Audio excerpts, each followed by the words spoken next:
कहानी की शुरुआत में हमें खेतों के बीच में एक छोटी सी बच्ची को दिखाया जाता है जो अपनी माँ को ढूंढ रही थी। अचानक से ये बच्ची अपने पीछे दो बच्चों को देखती है। इन बच्चों का पीछा करते हुए वो एक कुएं के पास पहुंच जाती है। कुएं के पास जैसे ही वो आती है तो उसका पैर एक ट्रैप में फंस जाता है और तभी उस बच्ची को चैन के जरिए कोई कुएं में खींच लेता है। अब इसके बाद दोस्तों सीन शिफ्ट होता है और हम एक स्कूल के अंदर साक्षी नाम करके एक लड़की को देखते हैं जो कि एक टीचर है और स्कूल में बच्चों को पढ़ाने का काम करती है। हाल ही में उसने प्रिंसिपल को एक लेटर लिखा था जिसे वो रिजेक्ट कर देते हैं। दरअसल दोस्तों साक्षी की एक छोटी सी बच्ची है। अपनी बच्ची को वो टीचर के जरिए घर पर ही पढ़ाना चाहती थी क्योंकि उसकी बेटी को कोई समस्या है, वो घर से बाहर नहीं निकल सकती है। चलो मैं आपको दिखा ही देता हूँ कि उसकी बेटी को क्या समस्या है। सीन शिफ्ट होता है और हमें ईशु को दिखाया जाता है जो साक्षी की बेटी है। उसके साथ में हम रानी नाम करके एक और लड़की को देखते हैं जो घर की मेड है और वो ईशु का ख्याल भी रखती है। कुछ समय के लिए जब रानी बाहर चली जाती है तब ईशु खेलने लगती है। खेलते वक्त उसे सनलाइट दिखाई देता है जो खिड़कियों के जरिए कमरे में आ रहा था। वैसे खिड़कियों को अच्छे से ढका गया था लेकिन हवा की वजह से वो गलती से खुल गया था। सनलाइट को देखने के बाद ईशु अपने हाथों को उसके सामने कर देती है। दरअसल वो भी देखना चाहते थे कि आखिर उसे होता क्या है। कुछ समय के बाद उसका हाथ जलने लगता है और उसके हाथों पर रैशेस पड़ जाते हैं। वो रो रही थी लेकिन अपने हाथों को वहाँ से नहीं हटा रही थी। वो तो सही वक्त पर रानी आ जाती है जो उसे वहाँ से हटा देती है। तो दोस्तों यही वजह है कि साक्षी अपनी बेटी को टीचर के जरिए घर पर पढ़ाना चाहती है लेकिन किसी वजह से प्रिंसिपल भी इस चीज की इजाजत नहीं देते हैं, वो मना कर देते हैं। साक्षी अपनी बेटी से बहुत प्यार करती है इसलिए वो अपनी बेटी को स्कूल ले जाने के लिए एक तरकीब निकाल ही लेती है। वो ईशु के पूरे शरीर को कपड़ों से ढक देती है और फिर उसे स्कूल लेकर के जाती है। इस तरीके से बाहर ले जाने के बाद भी उसे कोई तकलीफ नहीं होती। रात के समय में जब ये लोग बैठ करके डिनर कर रहे थे तब घर पर समर नाम करके एक लड़का आता है। वैसे इन लोगों के ऊपर समर का बहुत एहसान है, उसने इन लोगों की बहुत हेल्प की है। जिस घर में साक्षी अपनी बेटी के साथ रहती है वो घर समर का ही है। साक्षी उसके ही घर में रहती है लेकिन वो उससे रेंट नहीं लेता। चलो मैं आपको छोटा सा सीन दिखा करके बताता हूँ कि आखिर साक्षी के साथ हुआ क्या था। तो कहानी है आज से 7 साल पहले जब साक्षी ने एक राजवीर नाम के लड़के के साथ शादी कर लिया था। शादी कर लेने के बाद जब राजवीर उसे लेकर के अपने घर आया था तब कुछ दिनों तक तो सब कुछ ठीक था लेकिन कुछ दिनों के बाद राजवीर के घर वाले साक्षी के ऊपर जादू टोना करने लगते हैं। इतना ही नहीं बल्कि उसके घर वाले साक्षी को खेतों में लगभग 3 दिनों तक ऐसे ही छोड़ दिया करते थे। खेतों के अंदर साक्षी को बहुत ही डरावने भूत दिखाई देते थे और वो यहाँ पर बहुत ही अजीब तरह की चीजों को भी नोटिस कर रही थी। जैसे तैसे 1 साल बीत जाते हैं और जब साक्षी प्रेग्नेंट हो जाती है तब उसे मालूम चलता है कि राजवीर के घराने में एक प्रथा चलते आ रही है। प्रथा के मुताबिक अगर इनके घर में बेटी पैदा होती है तो उसे जान से मार दिया जाता है। साक्षी को नहीं पता था लेकिन उससे पहले राजवीर की कई शादियां हो चुकी थी लेकिन हर बार राजवीर को बेटी पैदा हो रही थी इसलिए माँ और बेटी दोनों को जान से मार दिया जाता था। इन्हीं में से रानी भी राजवीर की बीवी थी। रानी को जब बेटी हुई तब राजवीर के घर वाले उसकी बेटी को जान से मार देते हैं। वैसे ये लोग रानी को भी जान से मारने वाले थे लेकिन बीच में साक्षी आ जाती है और वो रानी को बचा लेती है। जब साक्षी को राजवीर के घर की सच्चाई के बारे में पता चला तब वो इन्हें छोड़ करके जाने लगती है क्योंकि उसे भी इसी बात का डर था कि अगर गलती से बेटी पैदा हो गई तो ये लोग बेटी को भी जान से मार देंगे। राजवीर पीछे से साक्षी को जान से मारने के लिए जा रहा था लेकिन तभी रानी एक हथियार से उसके ऊपर हमला कर देती है और राजवीर को मार करके उसे खत्म कर देती है। इसके बाद साक्षी और रानी ये दोनों खुद को सरेंडर करने के लिए पुलिस के पास जाते हैं। पुलिस स्टेशन में इनकी मुलाकात समर से होती है। इनके कहने पर वो अपनी फोर्स को लेकर के खेत में जाता है लेकिन इन लोगों को यहाँ पर कोई लाश नहीं मिलती। हालांकि यहाँ पर इन लोगों को कुछ सामान जरूर मिल जाता है। साक्षी को इस बात का एहसास हो गया था कि अगर राजवीर जिंदा है तो वो वापस लौट करके जरूर आएगा। खैर उसके पेट में काफी दर्द हो रहा था इसलिए पुलिस वाले उसे लेकर के अस्पताल जाते हैं जहाँ पर साक्षी को एक बेटी होती है जिसका नाम वो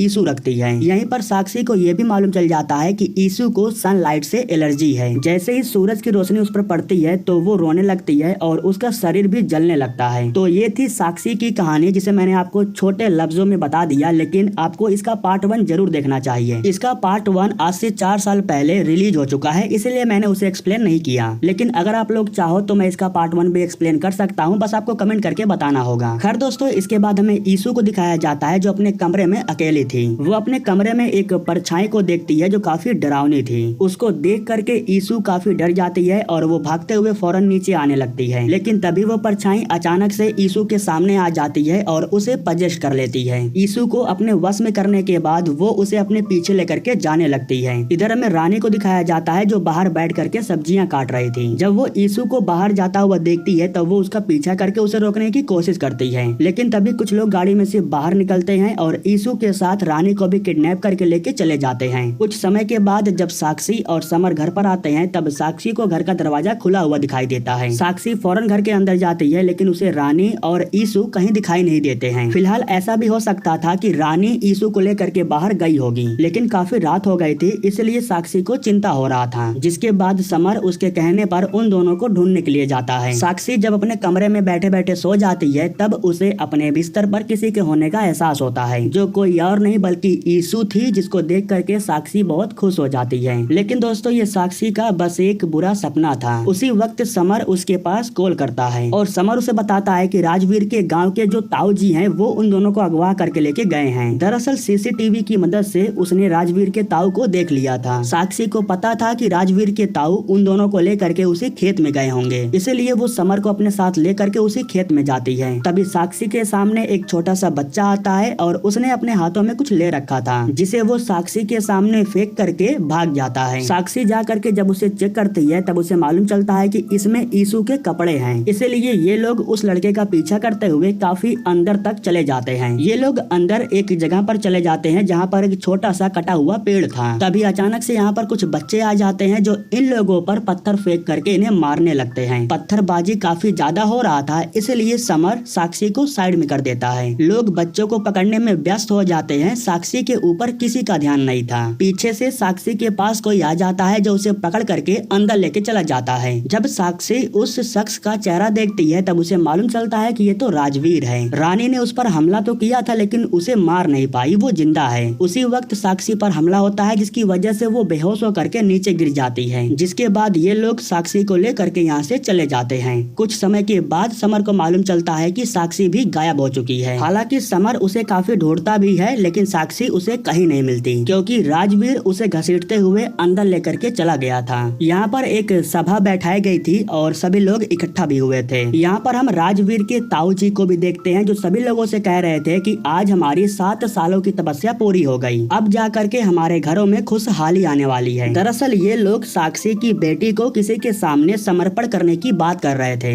इसीलिए साक्षी काफी डर जाती है और इन लोगों से अपनी बेटी के बारे में पूछने लगती है। लेकिन ये लोग उसे कोई जवाब नहीं देते हैं, बल्कि उसे ले जा करके एक कोठरी में बंद कर देते हैं। इसके बाद दोस्तों सीन शिफ्ट होता है और हम यीशु को देखते हैं। यहाँ पर हमें मालूम चलता है कि इनकी एक दासी भी है जिसका काम है कि बेटियों को समर्पण के लिए मनाना। वो यीशु को एक काढ़ा पिलाती है और उसका थोड़ा सा खून ले करके वो किसी के पास चली जाती है। जब दरवाजा खुलता है तब खून को ले करके दासी अंदर जाती है। दरअसल दोस्तों इनके सामने जो कुर्सी पर बैठा हुआ था उसे ये लोग अपना प्रधान मानते हैं और आज से कुछ दिन बाद यीशु को ला करके इन्हीं को समर्पण करने वाले हैं। ऐसा ये लोग क्यों करते हैं ये आपको कहानी में आगे पता चलेगा। फिलहाल सीन शिफ्ट होता है और हमें कोठरी के अंदर साक्षी को दिखाया जाता है। अचानक से उसे अपनी बेटी की आवाज सुनाई देती है। उसे लग रहा था कि सच में उसकी बेटी उसे बुला रही है, लेकिन ये सब कुछ बस उसका भ्रम था। फिर भी वो रुकती नहीं है। उसे एक टॉर्च मिल जाता है जिसको लेकर के वो आगे बढ़ती है। जब वो थोड़ा आगे जाती है तब उसे सच में अपनी बेटी की परछाई दिखाई देती है। अपनी बेटी का पीछा करते हुए जब साक्षी उसके करीब जाती है तब उसे मालूम चलता है कि ये उसकी बेटी नहीं है बल्कि कोई और है, बस उसे भ्रम हो रहा था।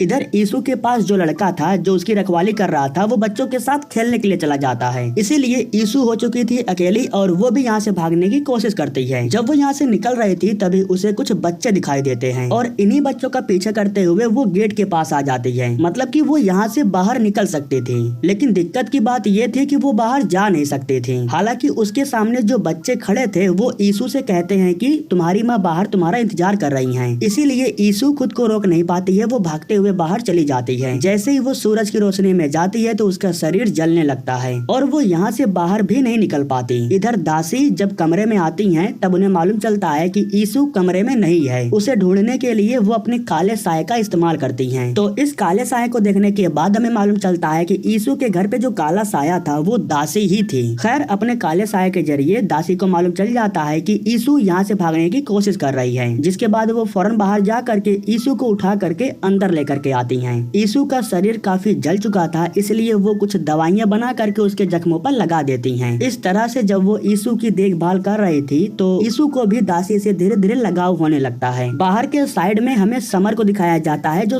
साक्षी को ढूंढने के लिए दोबारा यहाँ पर आया था, क्योंकि उसे पता था कि एक लड़की के लापता होने से किसी को कोई फर्क नहीं पड़ता है, जो करना होगा उसे ही करना होगा। जब वो खेतों के अंदर जाता है तो एक कुएं के पास पहुंच जाता है। यहाँ पर वो कुछ बच्चों को भी देखता है जो खेतों के अंदर भाग करके चले जाते हैं। जब वो कुएं के करीब आता है तो उसके अंदर से उसे कुछ आवाजें सुनाई दे रहा था, इसलिए वो कुएं के अंदर चला जाता है। अब इसी दौरान हमें एक बार फिर से साक्षी को दिखाया जाता है, जो अपनी बेटी को ढूंढते हुए एक अनजान कमरे में चली जाती है। इस कमरे में वो ढेर सारी महिलाओं को देखती है जो जंजीरों से बंधी हुई थी, लेकिन ये सब कुछ बस उसका भ्रम था। इन महिलाओं को पहले ही बांधा गया था और उन्हें जान से मार दिया गया है। आखिरी में वो रानी को देखती है, उसे भी यहीं पर बांधा गया था। उसे बचाने के लिए यहाँ पर कोई नहीं आया। राजवीर उसके गले को काट करके उसे मार दिया। वैसे ये सब हादसा पहले ही हो चुका है, लेकिन साक्षी पता नहीं कैसे ये सब कुछ देख पा रही है। उसे मारने के बाद राजवीर उसे ले जा करके दूसरी कोठरी की तरफ फेंक देता है। कुछ समय के बाद इसी जगह पर साक्षी को ढूंढते हुए राजवीर आता है, और अभी जो हमें दिखाया जा रहा है ये रियलिटी है, ये कोई भ्रम नहीं है। राजवीर यहाँ पर आकर के साक्षी को कोड़ों से बहुत मारता है, इतना मारता है कि साक्षी की आंखों से खून निकलने लगता है और वो बेहोश हो जाती है, लेकिन राजवीर को लगता है कि वो जान से मर चुकी है। इधर हमें दासी को दिखाया जाता है, जो यीशु को बहला फुसला करके उसे समर्पण करने के लिए तैयार कर रही थी। साक्षी पर कोड़े बरसाने के बाद राजवीर यहाँ से चला जाता है, लेकिन साक्षी अभी भी जिंदा थी, बस उसकी हालत काफी खराब हो गई थी। वो सरकते हुए उस तरफ आगे बढ़ती है जिस तरफ राजवीर ने रानी को फेंका था। जब साक्षी आगे बढ़ती है तब वो गलती से एक कुएं में गिर जाती है जिसमें पानी भरा हुआ था। इस कुएं के अंदर वो उन सारी महिलाओं को देखती है जिन्हें मार करके यहाँ पर फेंका गया था, और इनमें से एक रानी भी थी। साक्षी को होश आता है और वो ऊपर आ जाती है, लेकिन अगले ही पल साक्षी के आसपास सारी औरतें आ जाती हैं जिन्हें मार करके इस कुएं में फेंक दिया गया था। रानी भी ऊपर आती है और वो साक्षी के सर पर अपना हाथ रख देती है। इसके बाद सभी औरतें एक एक करके साक्षी के ऊपर अपना हाथ रख देते हैं। फिलहाल इन लोगों ने साक्षी के साथ क्या किया ये तो हमें नहीं दिखाया जाता है। हमें राजवीर और उसके ताऊ को दिखाया जाता है जो समर्पण की तैयारी कर रहे थे। राजवीर अपने ताऊ को बताता है कि साक्षी काफी ज्यादा उछल कूद कर रही थी, इसलिए मैंने उसे जान से मार दिया। यह सुनकर के उसके ताऊ गुस्सा हो जाते हैं और उससे कहते हैं कि तुमने फिर से पागलों वाली हरकत कर दी। मैं उस लड़की को सभी औरतों के सामने मारना चाहता था, उसके गले को काटना चाहता था, ताकि सभी औरतों में खौफ बना रहे और वो हमारे खिलाफ में जा करके यहाँ से भागने की कोशिश न करें। सभा के अंदर मुझे वो लड़की चाहिए, जिंदा या फिर मुर्दा। ताऊ जी के कहने पर राजवीर एक बार फिर से साक्षी की बॉडी को लाने के लिए जाता है। फिलहाल वो जिस कुएं के पास गया था उसमें वो साक्षी नहीं थी, क्योंकि वो दूसरे कुएं में चली गई थी। खैर जो भी हो,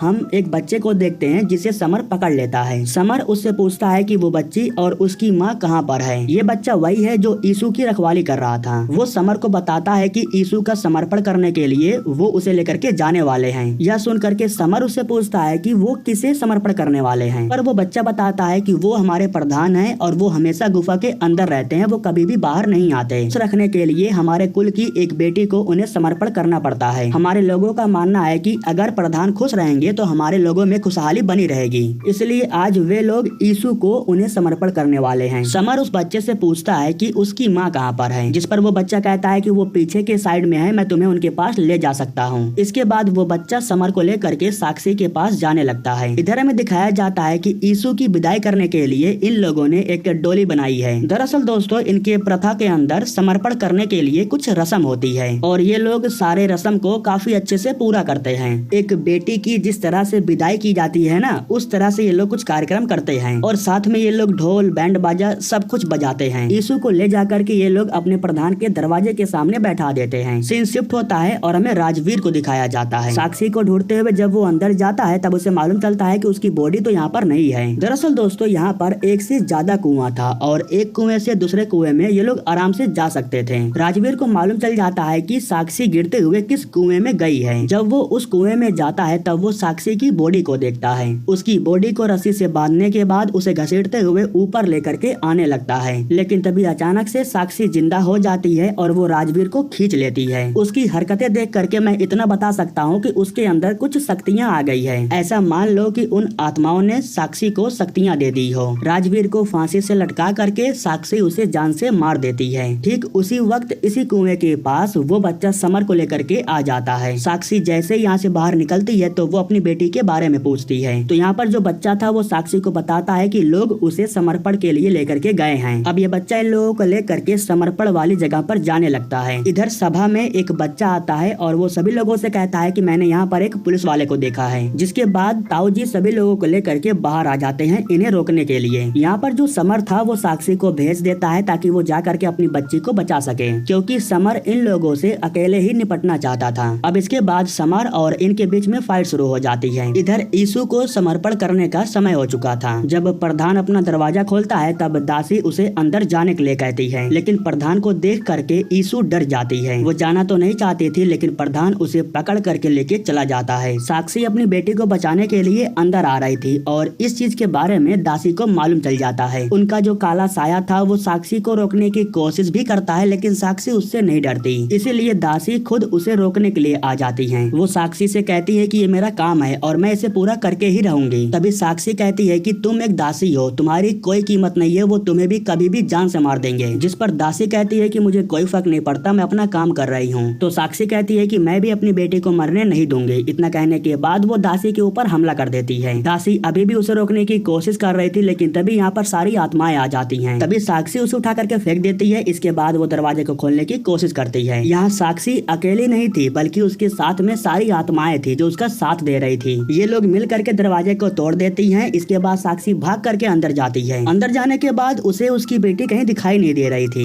क्योंकि उसकी बेटी को बॉक्स में बंद करके रखा गया था। उसे के अंदर से उसके चिल्लाने की आवाज सुनाई दे रहा था। बॉक्स के पास जा करके साक्षी जैसे ही उसे खोलती है तभी प्रधान उसके सामने आ जाता है। यहाँ बॉक्स के अंदर साक्षी अपनी बेटी को भी देखती है, लेकिन साक्षी कुछ कर पाती उससे पहले प्रधान उसके मुंह पर कुछ फूंक देता है, जिसकी वजह से उसे चक्कर आने लगते हैं और वो नीचे गिर जाती है। प्रधान उसकी बेटी को साइड में लेकर के जाता है और उसकी आत्मा को खींचने लगता है, लेकिन उसी वक्त हम यहाँ पर दासी के काले साये को देखते हैं। शायद उसका दिल पिघल गया था, वो भी इनका हेल्प करने के लिए आई थी। वो प्रधान पर हमला कर देती है, जिसकी वजह से वो कमजोर हो जाता है और नीचे गिर जाता है। उठने के बाद वो कुछ करता नहीं, बल्कि धीरे से यहाँ से निकल लेता है। तो इस तरीके से दासी उस बच्ची की जान बचा लेती है। अगर वो बच्ची जिंदा है तो सिर्फ दासी की वजह से। यहाँ वो साक्षी से ये भी कहती है कि अब किसी बच्ची का समर्पण नहीं होगा। इधर बाहर के साइड में हम समर को देखते हैं, उसकी लड़ाई अभी भी हो रही थी। इन सबको जैसे ही मालूम चलता है कि पुलिस आ रही है तो सभी लोग भागना शुरू कर देते हैं, लेकिन ताऊ जी पकड़े जाते हैं। पुलिस यहाँ पर आ जाती है और सभी लोगों को पकड़ लेती है। इधर जो दासी थी वो अपने साथ साक्षी और उसकी बेटी को लेकर के बाहर आती है, लेकिन कुएं के पास एक ट्रैप था जिसके बारे में साक्षी को नहीं पता था।